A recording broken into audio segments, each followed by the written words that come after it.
എതിർ സ്ഥാനാർത്ഥി ആരായാലും വിജയം തനിക്ക് തന്നെയായിരിക്കുമെന്ന് എറണാകുളത്തെ LDF സ്ഥാനാർത്ഥി പി രാജീവ്.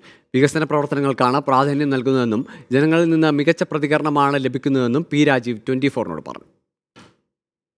പാർലമെന്റിൽ ഇടതുമുന്നണി സ്ഥാനാർത്ഥി പി രാജീവിന്റെ പ്രചരണം ഇപ്പോഴും തുടർന്നുകൊണ്ടിരിക്കുകയാണ്. അദ്ദേഹം എറണാകുളം മഹാരാജാസ് കോളേജിൽ, പ്രത്യേകിച്ചും SFIക്ക് വലിയ പ്രാമുഖ്യമുള്ള എറണാകുളം മഹാരാജാസ് കോളേജിലാണ് അദ്ദേഹം ഇപ്പോൾ വോട്ട് തേടിയെത്തിയിരിക്കുന്നത്.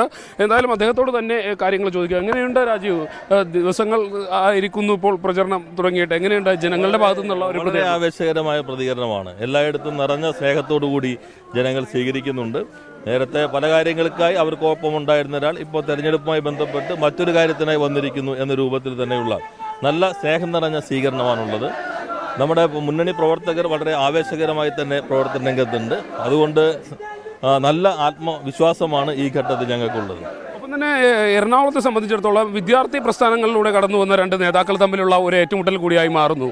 അത് എങ്ങനെയാണ്, അത് മണ്ഡലത്തിന് തന്നെ കൂടുതൽ ഗുണം ചെയ്യുമെന്നാണോ, അല്ല വലിയൊരു രാഷ്ട്രീയ പോരാട്ടത്തിന് വഴിമാറുന്നത്? അതെ, ഞാനിപ്പോൾ ഒരു നിലപാട് മുന്നോട്ട് വെച്ചുകൊണ്ട് എതിരാളി ആരാണെന്ന് നോക്കിക്കൊണ്ടല്ല, ഞങ്ങൾ വളരെ പോസിറ്റീവായിട്ടുള്ള ഒരു ക്യാമ്പയിനാണ്. അതുകൊണ്ട് X ആണോ Y ആണോ എന്നുള്ള ഒരു രീതിയിലല്ല, എതിരാളി ആരാണെന്ന് നോക്കിക്കൊണ്ടല്ല, ഞങ്ങൾക്ക് പറയാനുള്ള രാഷ്ട്രീയം, ഈ മണ്ഡലത്തെക്കുറിച്ചുള്ള ഞങ്ങളുടെ വികസന കാഴ്ചപ്പാട്, അതാണ് ജനങ്ങളുമായി സംവദിക്കാൻ ഉദ്ദേശിക്കുന്നത്. അപ്പോൾ ഈ രാഷ്ട്രീയ സമരത്തെ കുറേക്കൂടി നിലവാരമുള്ള സർഗാത്മകമായ ഒരു സംവാദമാക്കി മാറ്റി കൊണ്ടുവരാനാണ് ഇതുവരെ ശ്രമിച്ചിട്ടുള്ളത്.